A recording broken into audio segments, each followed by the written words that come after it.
Kita masih memasuki minggu pertama bulan Rajab. Di waktu yang singkat ini, mari kita bertabaruk pada kitab yang dituliskan oleh guru kita, yaitu kitab Fadhailus Suhur. Di bulan Rajab ini, pertemuan pertama kita sudah membahas sedikit huruf Ro yang berarti Ridwanullah. Dan pada malam hari ini, mari kita kaji sedikit huruf yang kedua, yaitu huruf Ba. Maaf, huruf Jim. Pada kitab Fadhailus Suhur, Pangarsa Abah mengartikan huruf Jim itu dengan al-jud, yang artinya dermawan. Abah mengutip surat Al-Hasr ayat 9, A'udzubillahi minasyaitonirrajim, Bismillahirrahmanirrahim, wa yu'siruna ala anfusihim walau kana bihim khassasah. Ayat ini menceritakan bagaimana kaum muhajirin mengorbankan semua harta miliknya, kaum Ansor mengorbankan harta miliknya kepada kaum muhajirin yang saat itu hijrah bersama Rasulullah. Dalam dunia sufi, sifat dermawan ini dibagi tiga. Jud sendiri adalah urutan yang kedua. Yang pertama yaitu as-sakha. Yang kedua jud. Yang ketiga isar. Apa perbedaan di antara ketiga faedah tersebut? Yang pertama as-sakha, yaitu faman a'ta ba'dun nas wa abqa ba'dahum wa huwa sahibus sakha. Sakha adalah orang yang memberikan sebagian untuk orang lain dan sebagian untuk dirinya. Jadi kalau dia punya harta 50% untuk dirinya dan 50% lagi untuk orang lain. Atau misalkan sedang berada di jalan, punya uang 100.000, ada yang minta sedekah, ya. Kalau kita berikan 50.000, maka ini kita masuk kategori golongan as-sakha, dermawan. Yang kedua yaitu al-jud. Apa itu al-jud? Man bazalal aqsara wa abqa li nafsihi syai'an. Orang yang memberikan lebih banyak kepada orang lain dan sisanya lebih sedikit untuk dirinya. Jadi dalam bersedekah lebih banyak yang dikeluarkan ketimbang yang disimpan untuk dirinya sendiri. Kalau tadi orang yang punya duit 100.000, punya uang 100.000, disedekahkan 50.000, masuk golongan sakha. Kalau al-jud itu punya uang 100.000, yang disedekahkan 75.000. 25.000 sisanya untuk dirinya. Yang ketiga yaitu isar. Apa itu isar? Waladzi qasad darara wa asara ghairahu bil bulghah. Orang yang dalam darurat, keadaan darurat, memiliki sesuatu, tapi miliknya itu diberikan semuanya untuk orang lain. Jadi kalau yang sakha tadi punya uang 100.000, 50.000 disedekahkan, 50.000-nya untuk dirinya, jud 75.000 untuk orang lain, 25.000 untuk dirinya. Kalau isar, ini semuanya diberikan untuk orang lain. Pada kitab ini, Abah mencontohkan contoh isar, sebuah kisah tentang seorang sufi yang bernama Abdullah ibnu Mubarak, yang bersama kafilahnya ingin melaksanakan ibadah haji. Ketika sampai di Kufah, melihat seorang perempuan beserta anak-anaknya itu sedang memakan bangkai itik. Ditegur oleh Syekh Abdullah ibnu Mubarak bahwa sebagai seorang muslim, diharamkan memakan bangkai. Tapi kata perempuan itu, kami tidak punya apa-apa. Kami biasa memakan apa saja yang bisa kami makan. Sudah berhari-hari kami tidak makan. Melihat kondisi itu, Syekh Abdullah bin Mubarak merasa terenyuh hatinya, terpanggil hatinya untuk menyumbangkan seluruh bekal yang dibawa untuk melaksanakan ibadah haji. Keledainya, hartanya, uangnya, makanannya, semua bekalnya diserahkan kepada perempuan itu. Sehingga karena sudah tidak memiliki apa-apa lagi, Syekh Abdullah bin Mubarak tidak bisa melanjutkan perjalanannya ke Mekah untuk melaksanakan ibadah haji. Al-Kisah, selesai ibadah haji, Syekh Abdullah Ibnu Mubarak ini pulang ke kampung halamannya. Namun beliau terkejut sampai di kampung halamannya. Disambut begitu meriah oleh para rombongan kafilah yang tadi berangkat haji bareng bersama beliau. Mereka mengucapkan terima kasih atas pertolongan Syekh Abdullah bin Mubarak selama di Mekah. Beliau menyampaikan, saya tidak pergi haji. Saya cuma sampai Kufah. Ya, beberapa sahabatnya memberikan testimoni, ada yang bilang, saya di sana dibantu oleh Anda. Saya dibelikan makanan, saya dibantu membawa barang-barang. Di tengah kebingungan, malamnya, Syekh Abdullah Mubarak bermimpi. Beliau diberitahu bahwa Allah Subhanahu wa Ta'ala menggantikan malaikat, mengutus malaikat untuk menjelma menjadi dirinya melaksanakan haji. Ini contoh yang diberikan oleh Abah dari 3 sifat kedermawanan itu, yaitu sifat isar. Artinya derajat tertinggi dalam bersedekah. Maka untuk itu kita harus memahami bahwa target ibadah itu harus kita cari yang lebih tinggi. Kita berusaha untuk menjadi ahli isar, menjadi sahibu isar.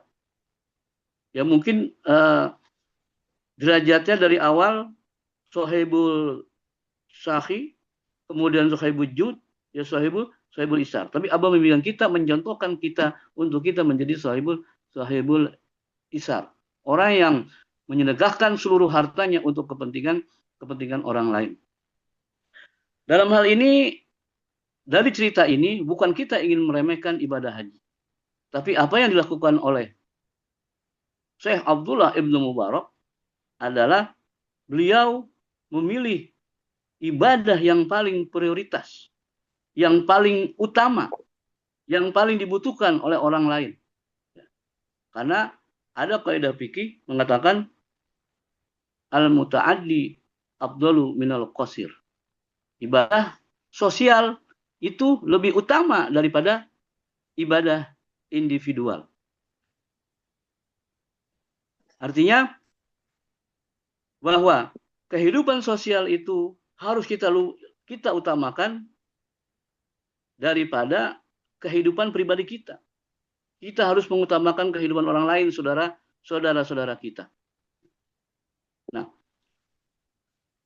selanjutnya, kalau kita bicara sedekah, selalu mindset yang ada di kepala kita, yaitu berapa banyak materi yang bisa kita berikan.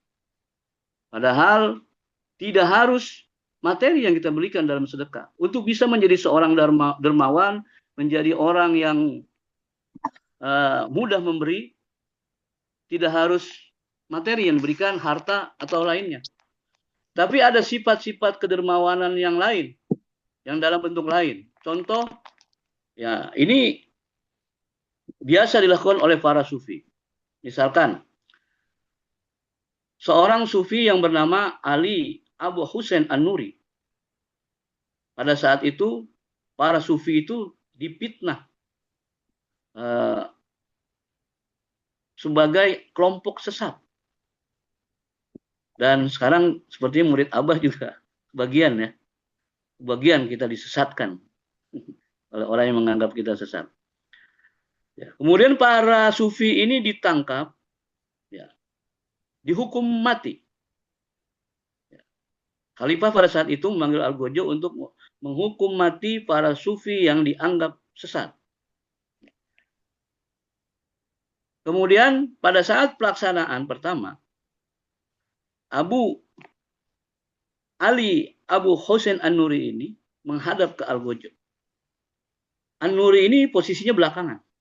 Dia maju. Dia minta ingin lebih dahulu.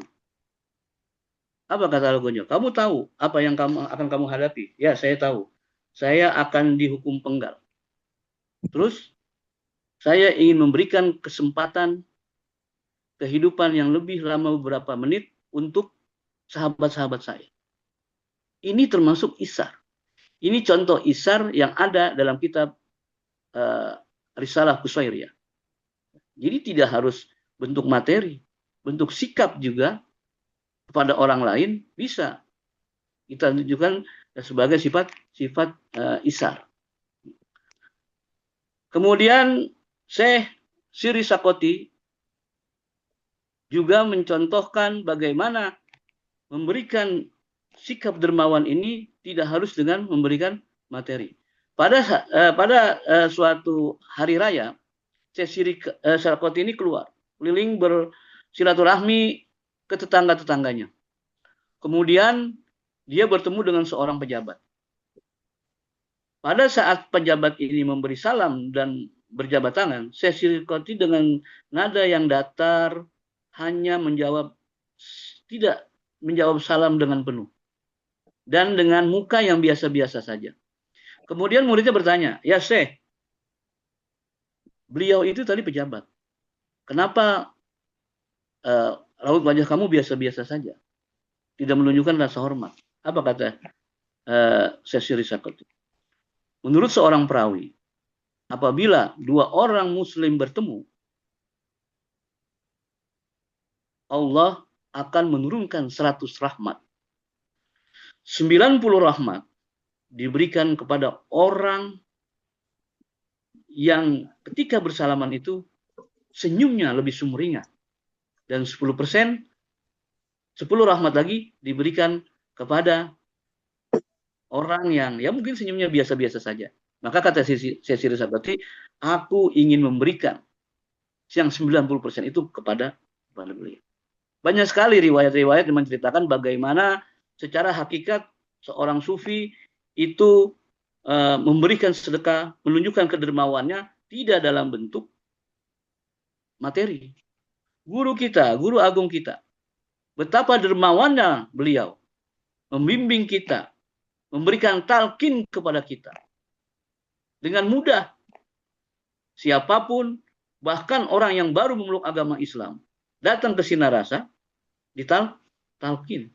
Mungkin kalau kita dengar dulu-dulu sebelumnya, ya, atau torikoh yang lain, ada amalia-amalia, ada riadoh-riadoh yang harus dilaksanakan sebelum mendapatkan talqin. Dan hadirin sekalian, jamaah sekalian, ikhwan dan akhwat, nah, sikap isar ini atau sikap jud, sakho atau isar ini ya, hanya bisa kita dapatkan dengan talqin. Orang yang sudah ditalqin pasti ada rasa sifat jud, sakho, bahkan isar. Karena apa? Karena tujuan ibadah orang yang sudah ditalqin adalah ilahi anta maksudi waridoka matlubi. Hanya menuntut ridho Allah. Hanya ingin bertemu dengan Allah. Hanya ingin bersama selamanya dengan Allah. Apa yang dilakukan, ibadah siang malam, sholat beratus-ratus rakaat, sholawat, zikir beribu-ribu, ya, tidak ingin materi, tapi ingin mendapatkan ridho dari Allah Subhanahu wa Ta'ala. Kalau tidak mendapatkan talqin zikir, kita tidak akan merasakan bahwa zikir yang kita laksanakan ini, ibadah-ibadah yang kita laksanakan ini semata-mata hanya untuk mendapatkan ridho dari Allah Subhanahu wa Ta'ala. Jadi kalau kita sebagai murid datang ke guru mursyid mendapatkan talqin, ya, tidak membawa keinginan apa-apa, tidak dengan jutaan keinginan, tapi justru mengosongkan keinginan kita. Ya, ibarat gelas, ketika kita datang ke guru mursyid, hati kita, kita ibaratkan gelas yang ingin diisi, tentunya harus kita kosongkan. Kalau kita biarkan isinya masih ada, ya, tidak mungkin masuk talqin yang dituangkan ke dalam hati kita. Para profesor, belasan profesor, puluhan profesor yang datang ke Abah, dikosongkan hatinya, dikosongkan pikirannya untuk mendapatkan curahan ilmu, curahan zikir dari guru mursyid. Kalau mereka atau beliau tidak mengosongkan hatinya, tidak mungkin masuk curahan ilmu dari guru kita, dari guru mursyid. Makanya para kiai, para alim ulama, ya, yang tidak ingin talqin karena tidak ingin mengosongkan hatinya, tidak ingin mengosongkan pikirannya. Maka alhamdulillah kita yang sudah dikehendaki oleh Allah, mayyasha, orang yang dikehendaki oleh Allah, ya. Alhamdulillah kita mendapat limpahan curahan ilmu, curahan barokah karomah dari guru kita. Ya. Mungkin kalau saudara-saudara kita yang ada ilmunya tinggi, ya, ibarat pohon, ya. Ibarat pohon, Abuya Kiai Haji Muhammad Soleh pernah menyampaikan begini. Kalau diibaratkan dengan pohon, orang yang ilmunya sudah banyak, kiai-kiai yang santrinya banyak, yang kitabnya banyak, yang sudah hafal mungkin ribuan kitab, ibarat pohon itu pohon yang akarnya sudah kuat, sulit untuk dicabut. Tapi kalau orang-orang yang seperti saya, ya, yang ilmunya sedikit, ya, dia ibaratkan pohon yang akarnya sedikit, mudah dicabut, mudah dipindahkan, mudah dirawat lagi.